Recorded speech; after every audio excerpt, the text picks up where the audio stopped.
I'm going to pass over now to Craig Armour, who's our Vice Commodore. All boats will need to comply with the COVID safe plan for the club as part of the sailing instructions. That is a mandatory requirement for being able to sail at the club. Now, the COVID safe plan, likewise, is still in a bit of a development. It's going to be pretty similar to the for want of a better phrase, the commercial arm or the club, the pub, the upstairs arm of the club, so that they've got very strict commercial requirements that need to be complied with in terms of the COVID safe plan, and the sailing side of that will be very, very similar. Essentially, you will have to be double vaxxed up from the 80% double dose, and that restriction will probably apply for some time until it's not, essentially. So please make sure that you are double vaccinated, because unfortunately we will not be able to let you race if you are not double vaccinated. We will, it'll be some sort of a requirement for the yachts, I guess, for yacht skippers or skippers in general, just to validate or have at least cited the vaccination certificate of their crew in order to be able to comply with that. Is there any questions or concerns about that side of things? It's not a requirement that we're putting in, it's an actual legal requirement of the club that everyone be double vaxxed to compete in public sport. So hopefully everybody has gone down that road. Craig, just a quick one. Is that has the skipper got to sign off on something for you, or has it got to go on the internet, or what? How do we verify for you? At this stage, we are just proposing that the skipper will have cited and the crew's vaccine certificate. And, we don't really want to save everybody's vaccine certificates. It's not really in, we don't want to be looking at everybody's vaccine certificates. So at this stage, it's just we're just requiring that skippers will have cited their crews and will essentially, in the same way that, we're treating your honesty with the terms of your compliance with safety equipment, the same applies with the COVID safe plans, that you are adhering to the COVID safe plans. It's more of an honesty system than anything else. But if we find out that you're not, then that may be subject to penalty, or we simply probably can't let you race. Craig, just one clarification from the DSC Juniors Committee point of view. That's a requirement for children over 16, correct? We need to confirm what the COVID safe plan is going to look like for the 12 to 16s in that respect. So definitely at the moment, the public health restrictions are over 16 need to be double vaxxed. We need to confirm what the situation is with the 12 to 16s. And then obviously under 12s can't be vaxxed. So there's no requirement for under 12s to be vaxxed at this stage. So stand by on that one, I guess, but definitely over 16s, and it'll be whatever the public health orders are at the time. Okay, thanks.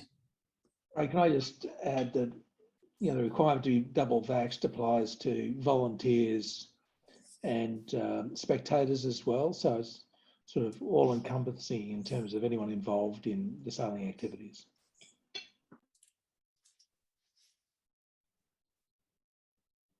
Sorry, just a quick one too. In terms of coming back to the sailors' bar, what are the rules on that one? Yeah, so this is where the sailors' bar has to fit in, and this is why we're essentially taking the COVID safe plan for the club in general. So the sailors' bar, all the bar, and all those sorts of things. So the rules are pretty clear. The rules are as per the public health orders for the upstairs bar. So more or less because of that, we're taking that same rules and applying it to all the sailing and on-water activities. So if you're coming back off the water and then coming to the club, you have to comply with the COVID safe plan. Why can't you use them? This is for everyone. In the background. I don't want to. No, thanks, Craig. I've got that. That makes sense. Yep. Yep. So it'll be just like going to any other pub or club or restaurant. Is there any other thoughts or questions about sailing? Yeah, what about change rooms with the number of people involved after the sailing? I don't have a clear answer on that. So, and I don't know whether or not Warwick's worked through the COVID safe plan for the change rooms yet. At the moment, they're subject to some sort of, they will be subject to density requirements. Right. And yeah, even from memory, at the 80% double dose mark, they'll still be subject to some sort of density requirements. So the change rooms, and I think it drops down to 2 square meters for the 80% double dose. So, you know, I think last time they did a check with it all, at 2 square meters, there was basically no real challenges in terms of getting people and moving around the different spaces, because it's more or less 2 square meters for the whole club. There wasn't specific requirements for different spaces.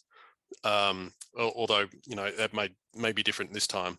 So yeah, I think, you know, we'll have to wait to see what the COVID safe plan is and match it. This is a sort of an evolving situation as some of these rules get clarified. Yeah, work in progress. I understand. Work in progress. Yeah. So that will be something that we need to be conscious of as we go through the season, that these COVID safe rules will be changing. We will do everything that we possibly can to let you know when those changes do occur. Foreseeably, they will get more relaxed, but, you know, obviously if cases go up or they discover that there's a particular transmission path, they may change. You know, a particular rule may become stricter, in which case the COVID safe plan will need to be updated accordingly. At the moment, the COVID safe plan is going to be published on the website. I think the old one is still up there. You know, please do check into the website regularly and just double check what the COVID safe plan is if you're in any way unsure. Thank you. Craig, do we know if we need COVID marshals before and after back at the club for Tuesday night sailing? At this stage, I'm not actually sure what the requirements are on that. I think at this stage, it's probably safe to assume we'll need some sort of COVID marshal at the club just to make sure that we're complying with density requirements. I guess there's a question here about whether or not burgers will be on Tuesday nights. So, and, you know, I can't see any reason why burgers won't be on Tuesday nights. I think that should be fine, provided that we can comply with the necessary density requirements and other COVID safe requirements. So I think in this case, it might be the case that anyone that's actually cooking has to wear a mask, because that's the hospitality requirements, you know, but anybody that's outside doesn't have to. So, we just need to be conscious of what that's going to look like from a COVID safe plan perspective. Yeah, thanks. Just one thing with the yachts, the Cat 7 certificates have been extended to the end of the year, so we won't need to do any audits before then. Yeah, I mean, we'll have to do it before the end of the year, before Christmas. We'll have to do some sort of audit, but yeah, the Cat 7 certificates were extended by Australian Sailing. They put out a sort of a memo to say that all Cat 7 certificates or safety certificates could continue until the end of the year. Now, that doesn't actually negate your requirement to make sure that you comply with Cat 7 requirements. So if you are required to comply with Cat 7 requirements, whatever safety requirements you have to comply with, as per the notice of race and the sailing instructions, just because we don't require a certificate from you until December, you still need to make sure that your boat actually passes Cat 7. That requirement doesn't disappear.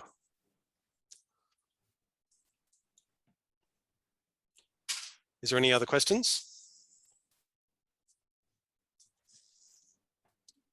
Just with the tender service, will still operate for the yachts on Tuesday nights? Yes, that's the plan. So because the density requirements have disappeared for boats, which is great, you know, the plan is still that we will run a tender service for boats for the yachts on the Tuesday nights. Again, subject to COVID safe plan, but I don't see that being a problem.